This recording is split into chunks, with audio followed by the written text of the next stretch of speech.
সেখানে দেবতা এবং গন্ধর্বরা বাস করেন। সেখানে পাখিরা সর্বদাই সুমধুর কলরবে মাতিয়ে রাখে। দেবগণ অমৃত মন্থনের আদেশ পেয়ে মন্দর পর্বতকে মন্থন দণ্ড হিসেবে ব্যবহার করতে চাইলেন। তখন অনন্তনাগ সমস্ত গাছপালা, লতা পাতা, বনবাসী, জন্তু জানোয়ার সমেত পর্বতরাজ মন্দরকে তুলে ফেললেন। অমরত্বং সুরাজগ্মুঃ কাঞ্চনস্য চ নিঃস্রবাত। এই মথিত সমুদ্র থেকে শীতল রশ্মি সম্পন্ন সৌম্য মূর্তি নির্মল চন্দ্র উত্থিত হলেন।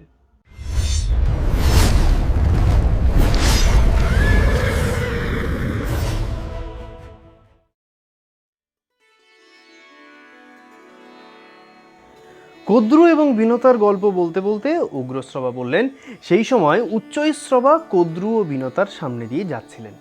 তখনই দেবগণ অমৃত মন্থনকালে উৎপন্ন সেই অশ্বকে দেখে প্রশংসা করতে লাগলেন, কারণ সেই অশ্ব সর্বসুলক্ষণযুক্ত, সুন্দর কান্তি এবং জগতে অন্যতম শ্রেষ্ঠ। মহর্ষি শৌনক অমৃত মন্থন শুনেই সৌতির কাছে অমৃত মন্থন সম্পর্কে কৌতূহল প্রকাশ করেন। উগ্রশ্রবা এবার কি করে? অমৃত মন্থনের গল্প শুরু করলেন। সুমেরু নামক এক অতি রমণীয় স্থান আছে, তা সর্বদাই স্বর্ণের মতো উজ্জ্বল এবং তার প্রভা সূর্যের প্রভাকে প্রতিহত করে। সেখানে দেবতা এবং গন্ধর্বরা বাস করেন। সেখানে পাখিরা সর্বদাই সুমধুর কলরবে মাতিয়ে রাখে। সেখানে অধার্মিক লোক প্রবেশ করতে পারে না। এর তুল্য অন্য কোনো শৃঙ্গ নেই। নানা পতগ সংঘৈশ্চ না দিতং সুমনোহরই।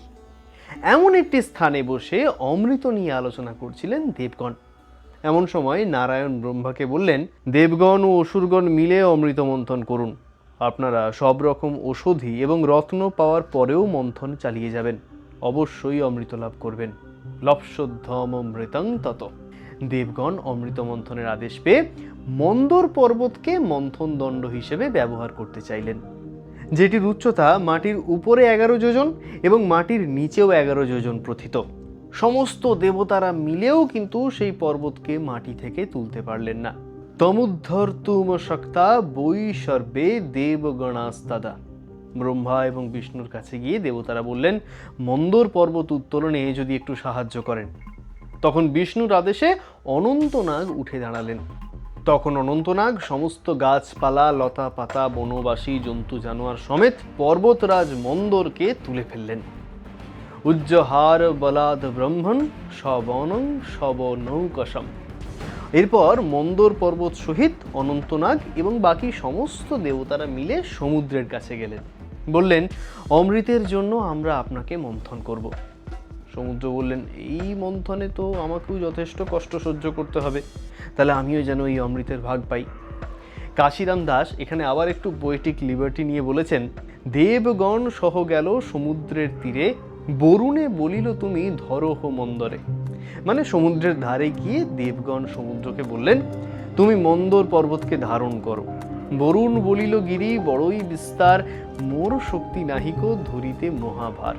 অর্থাৎ তখন সমুদ্র বললেন, মন্দর পর্বতের বিস্তার খুবই বেশি, আমার তাকে ধারণ করার মতো সামর্থ্যই নেই। যাই হোক, এবার মূল মহাভারতে ফিরি। দেবগণ অসুরগণ সমুদ্রের মধ্যে অবস্থিত কুর্মরাজকে বললেন, আপনি এই পর্বতের আশ্রয় হইবেন। অধিষ্ঠানং গিরেরস্য ভবান ভূবিতু মর্হতি। কুর্মরাজ নিজেকে সমর্পণ করলেন।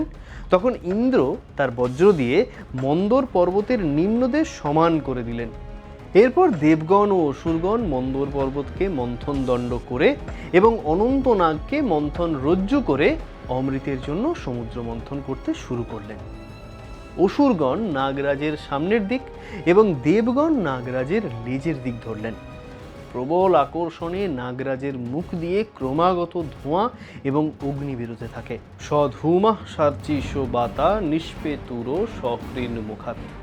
সেই ধোঁয়া মেঘে পরিণত হয়ে দেবগণ ও অসুরগণের উপর বৃষ্টি হয়ে ঝরতে থাকে এবং মন্দর পর্বতের শৃঙ্গ থেকে পুষ্প বৃষ্টি হতে থাকে দেবগণ এবং অসুরগণের উপরে।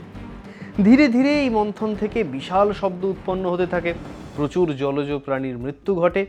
পর্বতের গাছে গাছে ঘষা লেগে আগুন লাগে এবং সেই আগুনে প্রচুর বন্য প্রাণীর মৃত্যু ঘটে। তখন ইন্দ্র বারি বর্ষণ দ্বারা সেই অগ্নি নির্বাপিত করেন। তারপর উৎকৃষ্ট বৃক্ষসমূহের নির্যাস সেই লবণ জলে পড়তে লাগলো।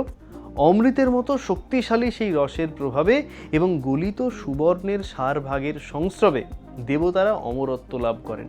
অমরত্বং সুরাজগ্মুঃ কাঞ্চনস্য চ নিঃস্রবাত। কিন্তু দেবতারা অত্যন্ত ক্লান্ত হয়ে ব্রহ্মার থেকে সাহায্য চাইলেন। ব্রহ্মা তখন বিষ্ণুকে বললেন দেবতাদের বল প্রদান করতে।